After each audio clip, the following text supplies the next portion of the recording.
আসসালামু আলাইকুম। আমি মোহাম্মদ মাহমুদ হাসান। আমার রোল নাম্বার হচ্ছে 18। সো আজকের এই সিমুলেশন মডেলটা হচ্ছে customer using different services in a bank. So সবার শুরুতেই আমাদের প্রেফারেন্সটা সেট করে নিতে হবে। প্রেফারেন্সে ডিসট্যান্স দিতে হবে এবং সেট টু 0 দিতে হবে। তারপর ইয়েস দিব অ্যান্ড ওকে করব। সো চলুন সিমুলেশন মডেলটি শুরু করা যাক। সো আমরা এখানে দেখতে পাচ্ছি যে এখানে আছে স্টার্টিং পয়েন্ট আছে, কুই, অ্যাক্টিভিটি, এন্ড, রিসোর্সেস সবকিছু আছে। সো শুরুতে আমাদের স্টার্টিং পয়েন্টটা নিতে হবে। আমরা এখান থেকে শুরু করতে যাচ্ছি। তারপর আমরা এখান থেকে যেহেতু আমি customer using different services in a bank, so এটা ২ টা লেয়ারে আমি কাজ করব। কেননা কাস্টমার ব্যাংকের থেকে এটিএম এর সুবিধা পেয়ে থাকে এবং এর পাশাপাশি রিসিপশন থেকে তাদের মানি উইথড্র করতে পারে এবং এর পাশাপাশি মর্টগেজ দ্যাট মিনস লোন সার্ভিসও কাস্টমার পেয়ে থাকে। সো যেহেতু ২ টা লেয়ার করব, প্রথমে আমি একটু কুই নিয়ে নিয়েছি। ২ টা কুই নিব। প্রথমে এটা একটু সেট করি উপরে। আ এই কুইটা কাজ করবে, প্রথমটা আগে করে ফেলি। এটিএম এর যে কাস্টমার এটিএম ইউজ করবে এবং এটার আলাদা করে ইননোড নিলাম এবং এখান থেকে যদি বললাম ২ টা লেয়ার, সো আরেকটা কুই নিয়ে নেব। এই কুইটা হচ্ছে রিসিপশনের জন্য। অ্যাক্টিভিটি এটা হচ্ছে রিসিপশনের কাজ করবে এবং রিসিপশনে দেখব যে ২ টা ফাংশন থাকবে, বা ২ টা লেয়ারও বলতে পারেন। সো এখানে ২ টা লেয়ার হচ্ছে, তো এখানে আমরা ২ টা কুই নিলাম। সো কুইর আন্ডারে ২ টা অ্যাক্টিভিটি নিব। সো অ্যাক্টিভিটি এটা হচ্ছে টেলার আর এটা হচ্ছে মর্টগেজ সার্ভিস। রিসিপশন আমাদেরকে এই সার্ভিসগুলোর জন্য পাঠিয়ে দিবে। সো রিসিপশন থেকে তারপরে আমরা এখান থেকে ইননোড নিব। ইননোড নিলাম। সো এখন এগুলো একটু সাজাই ফেলি। অ্যাক্টিভিটিটা থেকে নিয়ে আসি।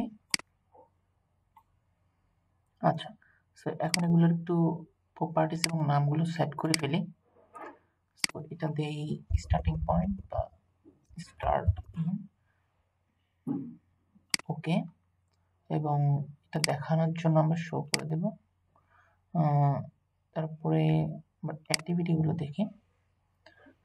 অ্যাক্টিভিটিগুলো পার্টিসে গিয়ে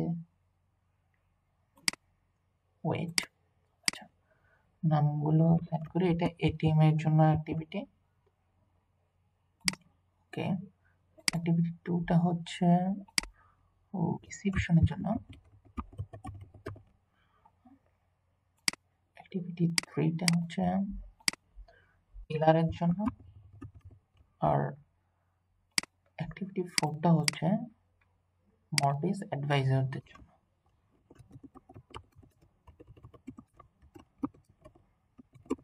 মর্টগেজ অ্যাডভাইজার, সো এখানে ওকে দিব। তারপর আমরা এটা হচ্ছে এক্সিট, ঠিক আছে। সো এক্সিটটা দেখব। সো এক্সিট 1 দিলেও চলে বা ইন 1, এক্সিট দিব, ওকে। এটা প্রপার্টিসে গিয়ে এক্সিট 2 দিব এবং এটা শো করে দেব। আর এখানে গিয়ে প্রপার্টিসে যাব এবং এক্সিট 3 দেব,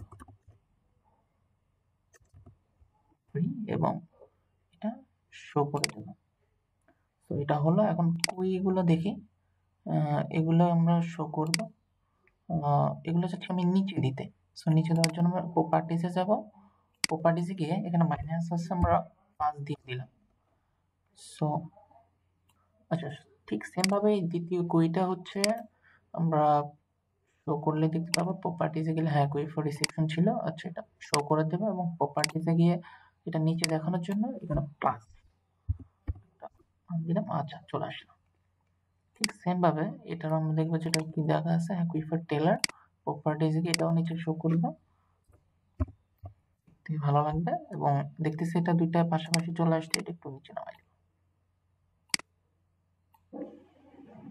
আচ্ছা, নিচে আসছে। আচ্ছা, এটা আমরা শো করে দেব এবং প্রপার্টিসে গিয়ে এটাও যেন নিচে আসে সে ব্যবস্থা করে দেব, ওকে। মর্টগেজ অ্যাডভাইজার চলে আসছে। সো এখন হচ্ছে মেইন পার্ট। যেহেতু এটা একটা ব্যাংকের পার্সপেক্টিভ, সো প্রথমে আমরা এই যে অ্যাডিশনে গিয়ে ব্যাংকে আমরা টাইম ওয়াইজ, দ্যাট মিনস টাইমের শিডিউল অনুযায়ী আমরা একদিনের একটা ব্যাচ সাইজ ঠিক করে দিব যে এতজন কাস্টমার আমাদের ব্যাংকে আসতে পারে। সো ব্যাংক যেহেতু একটা টাইম যেমন 9:15-তে আমরা ধরতে পারি যে কতজন আসতে পারে, সাপোজ অ্যান এক্সাম্পল ব্যাচ 10 জন আসলো, এবং এটা হলো ডে 1 আর এটা আমরা ডে 1 এর করব, একদিনের আমরা সেট করব। চাইলে আমরা 7টা টাইম সেট করতে পারি। সো এখানে আছে 12টায় সাপোজ অ্যান এক্সাম্পল 15 জন আসলো, এখানে 15টা দেওয়া আছে। সো আমি যেহেতু টাইম 7টা দিয়েছি, সো নিজের মতো করে 13টা দিলাম, 13টাতে আসলো 5 জন। সাপোজ অ্যান এক্সাম্পল এখানে দিলাম টাইমটা আমার মন মতো করে, 14টাতে আসলো সেম 10 জন দিলাম। আর এখানে দিলাম 15টা, 15টা বাজে আসলো কয়জন, 15টাতে আসলো 5 জন। ঠিক এখানে দিলাম 16টা, 16টাতেও এখানে আসছে 5 জন। আর এখানে হলো 16টা 20 ধরলাম, 16টা 20-এ আসলো 10 জন। সো আমরা একটা দিনের টাইম শিডিউল দিলাম এবং ব্যাচ সাইজ দিলাম। এখানে আমরা ডে 1 দিব, কারণ এটা আমরা ডে 1 এর জন্য করছি। সেম এখানে ডে 1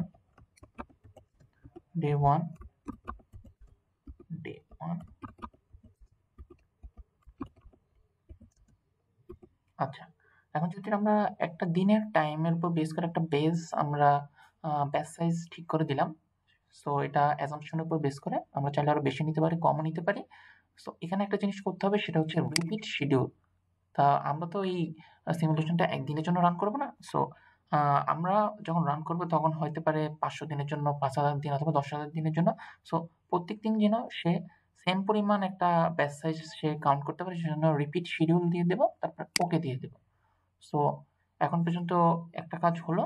সো এখন আমরা অ্যাক্টিভিটিগুলোর কাজগুলো করে ফেলি। সো অ্যাক্টিভিটির ক্ষেত্রে আমরা প্রপার্টিজে যাব। সো এটিএম আমরা দেখি যে মিনিটের এটা কাউন্ট করছে। সো আমরা এভারেজে বলতে পারি যে 1 মিনিটে সে 2 জনকে সার্ভ করতে পারে। আচ্ছা, দিয়ে দিলাম। তো রিসিপশনে কি করতে পারে? রিসিপশনে আমরা বলতে পারি যে সে এভারেজে পার মিনিটে 20 জনকে সে হ্যান্ডেল করতে পারে। Suppose an example. তারপর টেইলারের ক্ষেত্রে আমরা বলবো যে টেইলার কি করে? Rounded, that means say rounded ওয়েতে সর্বনিম্ন 5 জনকে সার্ভ করতে পারে ইউনিফর্ম ওয়েতে, আর সর্বোচ্চ 15 জন। আর অটিস অ্যাডভাইজরের ক্ষেত্রে সে ফিক্সড। সো এখানে আমরা ফিক্সড দিব, সে ফিক্সড 10 জনকে পার মিনিটে সার্ভ করতে পারে।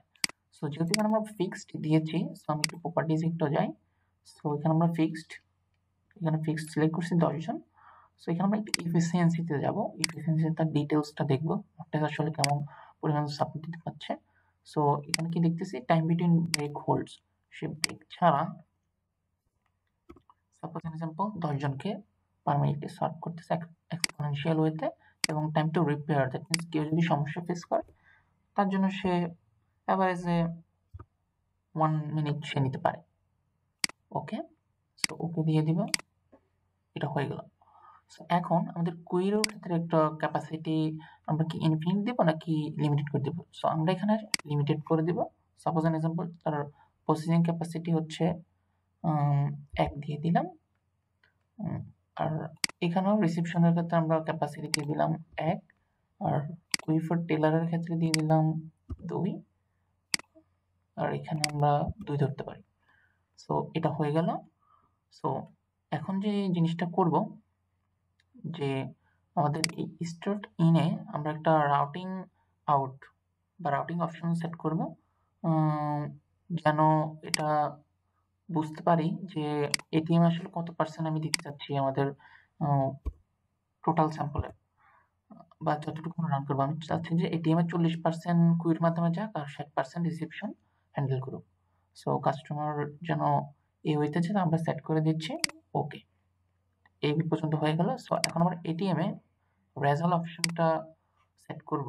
আমরা আসলে কি রেজাল্ট দেখতে যাচ্ছি? আমরা ওয়েটিং টাইম দেখতে যাচ্ছি, ওয়ার্কিংটা দেখতে যাচ্ছি, কোনো ব্লক আছে কিনা সেটা দেখতে যাচ্ছি, চেঞ্জ ওভার আছে কিনা সেটা দেখব, এবং স্টপড হচ্ছে কিনা সেটাও দেখব। 5টা জিনিস দেখব। ওকে, তো রিসিপশনের ক্ষেত্রে আমরা কি দেখব? Same as ATM. সো এখানে আমরা 5টা জিনিস আমরা কুইকলি দেখি। এটা গ্রাফ আকারে চলে আসবে। স্টপ পর্যন্ত গ্রাফ দিয়ে ওকে। সো এখানে 2টা হলো, রিসিপশন হলো। এখন আমরা টেলারে যাব। টেলারও সেম অ্যাজ 5টা দিব। সো শুরুতে যদি আমি 4টা দিতাম তাহলে এখানে 4টা নিতে হতো, যেহেতু আমি 5টা দিয়েছি। সো আমরা 5টার দেখব রেজাল্ট কেমন আসে, আদৌ কি তাদের দরকার পড়বে কিনা, সবকিছু আমরা গ্রাফে দেখতে পাবো। ওকে, সো এই হচ্ছে টেইলার, আর এই হচ্ছে মর্টগেজ অ্যাডভাইজারটাও দেখবো সেম অ্যাজ। তো এখানে আমরা 5টা দিব।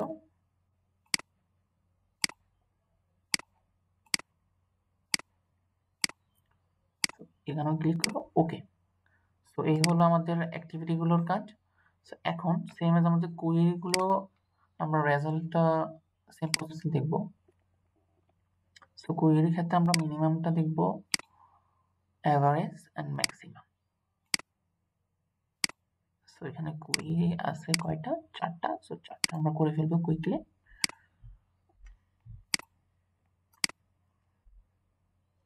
অ্যাভারেজ এন্ড ম্যাক্সিমাম ওকে দিব। সো কোয়েরি ফর টেলারটা দেখব, রেজাল্টে যাব, মিনিমাম, অ্যাভারেজ, ম্যাক্সিমাম।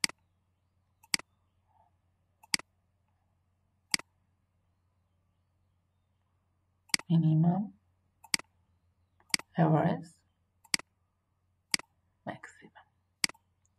সো দিয়ে দেওয়া শেষ। সো এখন আমরা যে রেজাল্টটা দিলাম, সো সেটা আর কি আমরা দেখবো হোমে গিয়ে রেজাল্ট মার্জিনে সেটাকে অ্যাড হয়েছে কিনা। যেটা এখনো রান করিনি, কোনো রেজাল্ট নেই। সো আমরা অল অবজেক্ট রেজাল্টে যাবো এবং দেখবো যে আমরা যে অপশনগুলো ক্লিক করলাম সেগুলো কি শো করছে কিনা। হ্যাঁ, কুয়েরির ক্ষেত্রে আমরা কি দিয়েছি? Minimum, average, maximum. এটিএম এর জন্য রিসিপশন, টেলার এবং মর্টগেজের জন্য সেটা আসছে। অ্যাক্টিভিটির জন্য আমরা কি দিয়েছি? ওয়ার্কিং, ওয়েটিং, ব্লক, স্টপড এগুলো আসছে, এবং ইন্ডে এখন সব 0 দেখাচ্ছে কারণ আমরা এখনো রান করিনি। সো এখন যে জিনিসটা করতে হবে, হোমে চলে আসছে। সো এডিশনে গিয়ে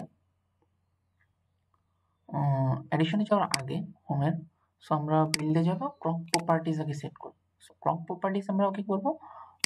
আমরা রেজাল্ট এখানে কি ছিল?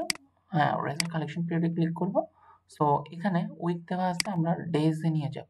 আমরা চাইলে কিন্তু মিনিটও করতে পারি, যেহেতু আমি ডেজে প্রথমে শিডিউল করছি।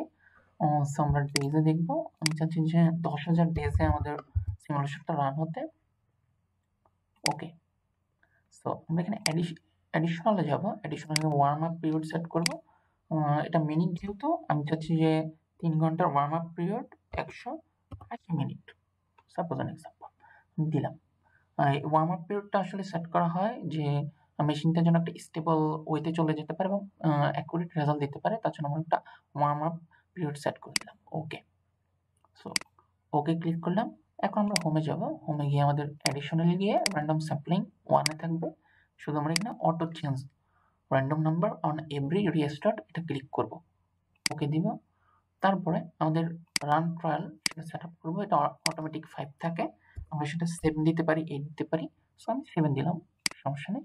সো এখন এই পর্যন্ত সবকিছু ঠিক আছে। সো এখন আমরা ফাইনাল রান দিব। সো দেখি ফাইনাল রানের পরে এটিএম এ কেমন পরিমাণ যাচ্ছে, টেলার, মর্টেজ, রিসিপশন কেমন নিচ্ছে লোড। সো দেখি, বিসমিল্লাহ, রান ক্লিক করলাম। কিছুক্ষণ ওয়েট করে, যেহেতু 10,000 ডেজের জন্য দিয়েছি, কিছুক্ষণ সময় নিতে পারে।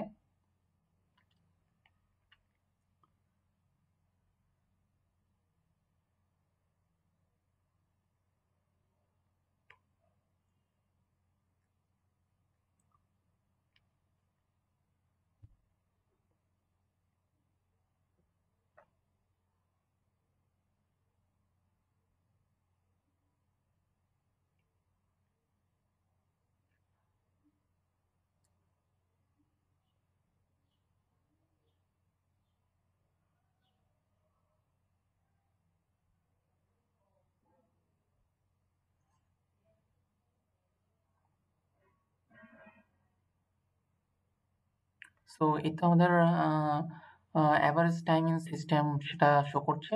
লো হচ্ছে 2, অ্যাভারেজ রেজাল্টও 2, হাইও 2 দেখাচ্ছে। আচ্ছা, অল অবজেক্টে গিয়ে একটু দেখি। এখানে আসলে আমাদের স্টার্টিং এর সময় এই আমাদের যে 10,000 ডেজ আমি যেটা দিয়েছি, সো টোটাল নাম্বার এন্টার করছে 5,99,985। এর মধ্যে নাম্বার লস্ট হয়েছে বিকজ অফ আমাদের কুইর যে একটা লিমিট আমরা সেট করে দিয়েছি, সো এটার কারণে বাফারিং হয়েছে এবং ওয়েটিং টাইমের কারণে আসলে এই নাম্বার লসটা হয়। সো নাম্বার এন্টার করছে 1,02,384। সো আমরা একটু নিচের দিকে দেখি কুই ফর এটিএম এ। আচ্ছা, কুইয়ের যে লিমিট আছে আমরা দেখতেছি কুই সাইজ এটিএম এর জন্য তো A1 দিয়েছি, রিসেপশনের জন্য 1 দিয়েছি। সো এটা তা দেখাচ্ছে। আর এখানে ওয়েটিং টাইম সবচেয়ে দেখা যায় যে এটিএম এ সবচেয়ে বেশি ওয়েটিং টাইম বিকজ অফ আমি কুইতে আমরা যে ক্যাপাসিটি সেটা 1 দিয়েছি, যার কারণে ওয়েটিং টাইম বেশি হয়ে গেছে। বোঝা যাচ্ছে যে আমাদের ক্যাপাসিটর বাড়াইতে হবে। আর এই তো এখানে এক্সিট 1, এক্সিট 2, এক্সিট 3 দেখাচ্ছে। Number completed. সো লেটস এখানে সি যে আমাদের এখানে টোটাল স্টার্টিং এ আসছে এত।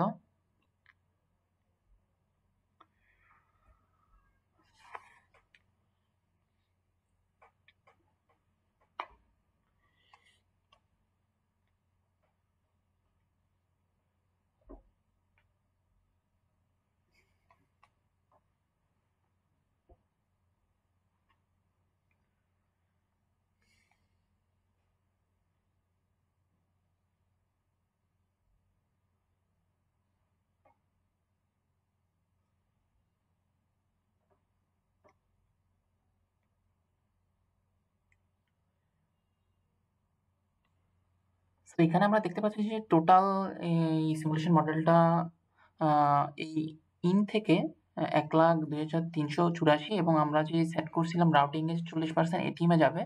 সো 41,000 এসেছে। সো হ্যাঁ, এটা কাজ করছে এবং 60% এই রিসেপশনের মাধ্যমে টেলার এবং মর্টেজের মাধ্যমে এক্সিট 2 এবং 3 তে আসছে।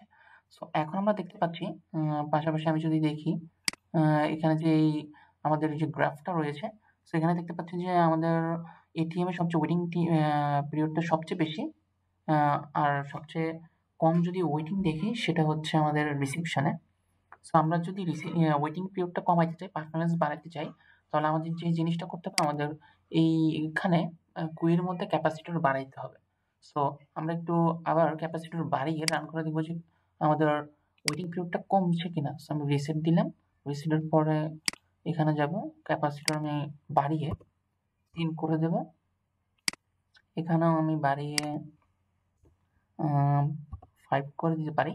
আর এখানে ক্যাপাসিটর 2 জায়গায় 3 করতে পারি, এখানেও 2 জায়গায় করতে পারি।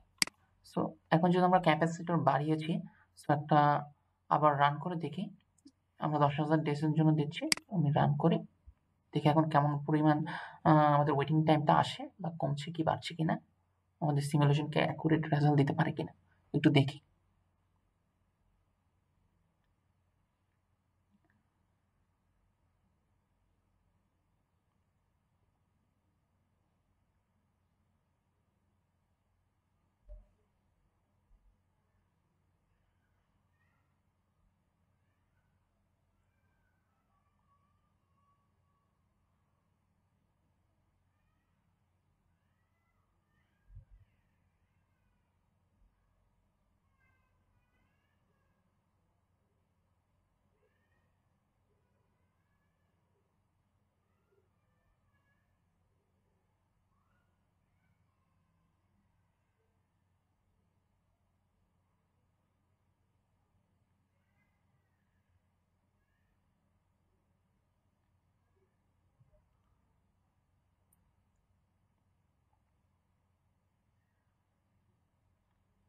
সো এখন দেখতে পাচ্ছি যে আমাদের আগে কিন্তু আমাদের যখন কুইতে আমরা ক্যাপাসিটর কম দিয়েছি তখন কিন্তু আমাদের এভারেজ টাইমিং সিস্টেমে কি হতো, লোতে ছিল 2, এভারেজ রেজাল্টেও 2 ছিল এবং হাই রেঞ্জেও 2 ছিল। কিন্তু এখন দেখতেছি আমাদের বেড়ে গেছে 3.53 লোতে, এভারেজে 3.53 এবং হাইতে 3.54।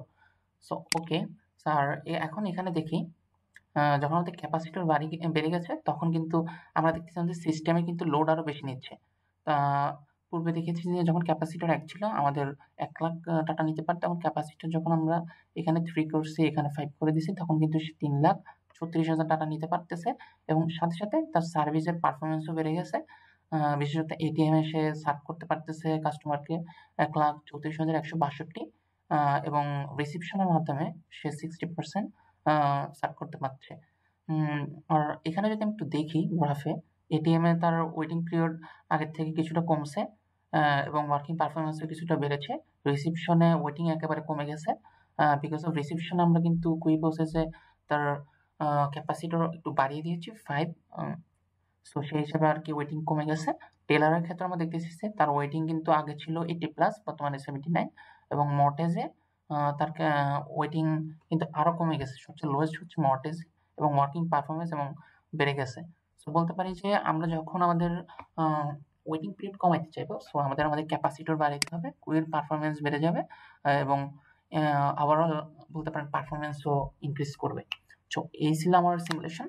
সো এর পাশাপাশি এটা ছিল আমাদের বলতে পারেন প্রত্যেকটার এগেইনস্টে যে আমাদের এক্সিট প্রসেস। সো আমরা যদি কিউমুলেটিভ ওয়েতে এক্সিট প্রসেসটা দেখতে চাই, সো আমাদের কিউমুলেটিভ কেমন পারফরম্যান্স করতেছে, উম তাহলে আমি একটু এই এক্সিট গুলো একটু ডিলিট করি আপাতত, এবং একটা এক্সিট রেখে সবগুলোকে কিউমুলেটিভ ওয়েতে আনার চেষ্টা করি। কিউমুলেটিভ পারফরম্যান্স কেমন তা একটু দেখি।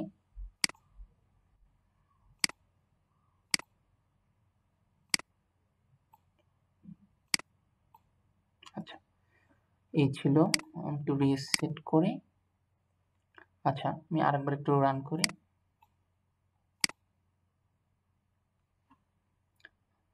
সো এখন আমরা একটু কিউমুলেটিভ যে পারফরম্যান্সটা আছে সেটা একটু দেখব। এতক্ষণ আমরা দেখেছিলাম যে এটিএম এর কেমন পারফরম্যান্স ছিল, টেলার, মর্টেজ বা রিসিপশন এর কেমন পারফরম্যান্স ছিল। সেগুলো কিন্তু এক্সিট নোড ৩ টা ছিল। বর্তমানে আমরা এক্সিট নোড ১ টা রেখে দেখতে চাচ্ছি যে কিউমুলেটিভ আসলে আমাদের পারফরম্যান্সটা কেমন দেখাচ্ছে।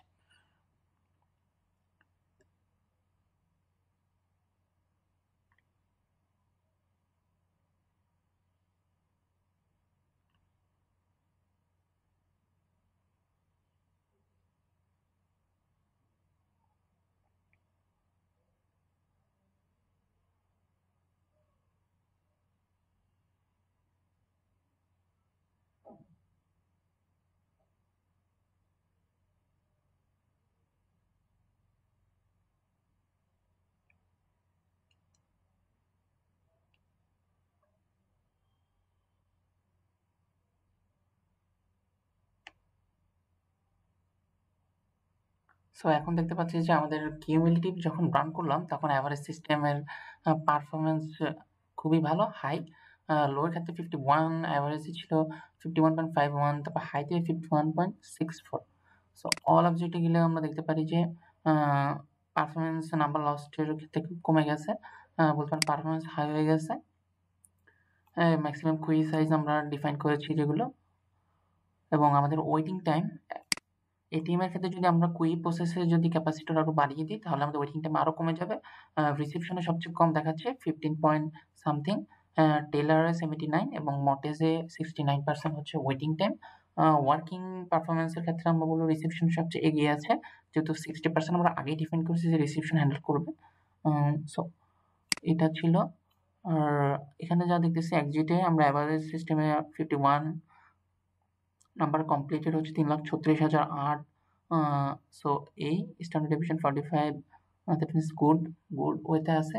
সো বলতে পারি যে আমাদের সিমুলেশন মডেলটা খুব ভালো রান করছে ইন ১০,০০০ ডেজের পার্সপেক্টিভে। এখন আমরা যদি রিসেট করে আমরা যদি এখন ১০,০০০ ডেজ, দ্যাট মিনস ক্লক প্রপার্টিজে আমরা যদি ১০,০০০ ডেজ না দিয়ে আরো একটু বাড়িয়ে দেই অথবা কমিয়ে দিই তাহলে একটু দেখি কি আসে।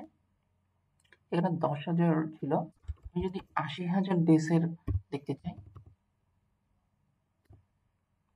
সো কেমন আসতে পারে, অথবা আমরা উইকও দিতে পারি। সো ডেজ দিলাম, ওকে। আমরা একটু ট্রায়াল দিই আবার আরেকটা, দেখুন আমরা চেক করতেছি কি আমাদের সিমুলেশনটা কি বিভিন্ন সময় বিভিন্ন ডাটা নিতে পারছে কিনা অ্যাকুরেটলি। যেহেতু আমরা ওয়ার্ম আপ পিরিয়ড সেট করে দিয়েছিলাম যে 180 মিনিট, দ্যাট মিনস 3 ঘন্টা একটা ওয়ার্ম আপ পিরিয়ড দিয়েছি যেন মেশিনটা একটা স্টেবল পজিশনে গিয়ে অ্যাকুরেট পরিমাণে আমাদের সিমুলেশন রেজাল্টটা প্রোভাইড করতে পারে। সো একটু যেহেতু 80,000 days, so it's take some minutes or some seconds, so একটু ওয়েট করি।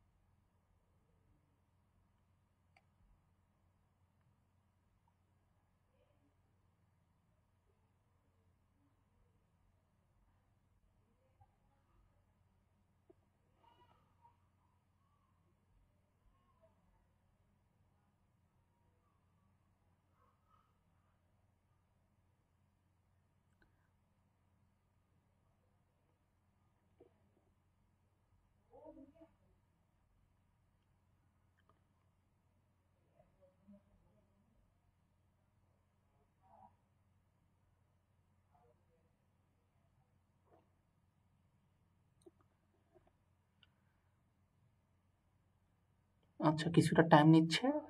বেসিক্যালি যেহেতু 80,000 ডেজ দিয়েছি, একটু টাইম নেওয়ারই কথা। সো একটু ওয়েট করি।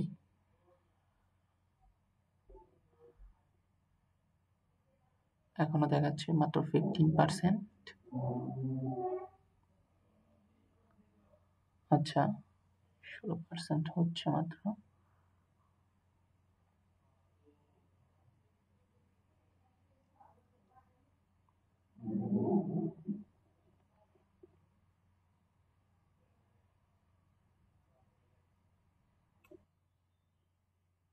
আচ্ছা, আর মাত্র 85% হয়ে গেছে, 15% বাকি আছে। যেহেতু আমরা 80,000 ডেজের জন্য দিচ্ছি, তাই একটু সময় নিচ্ছে।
সো এই তো এখানে দেখাচ্ছে সিমুলেশনটা রান হচ্ছে, রান হয়ে গেছে।